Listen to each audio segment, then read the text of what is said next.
whole thing here. It's like a vacuum. But this is a song called Left Behind.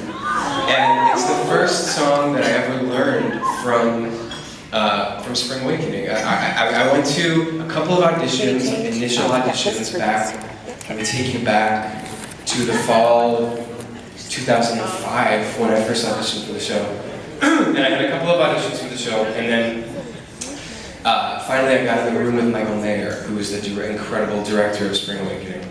And I sang, I can't remember what I sang, and did the beating scene. And then he was like, can you sing in a falsetto? And I was like, yeah, sure, I have a falsetto. You learn as an actor, you just say yes to everything.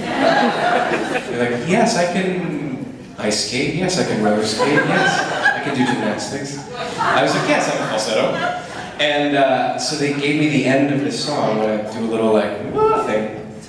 And I sang it, I was like, oh my God, this song is so beautiful, and I sang the end, and I looked over at him, and he was like, that's your falsetto. And I laughed. I was like, yeah, I guess so, yeah. And I was told, like 5 months later, by Tom Hulse, who was one of our producers, that 90% of the reason they called me back for the final callback was because I laughed in that moment. And they were like, this kid like sort of takes it as a gun, let's throw him into the mix for Melchior.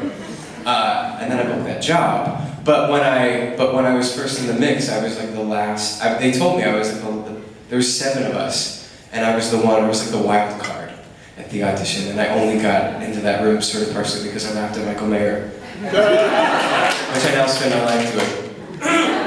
But this is Left Behind, and I haven't sung it since doing the show, which I left on May 18, 2008, and so I'm so thrilled to be able to sing it for you guys tonight.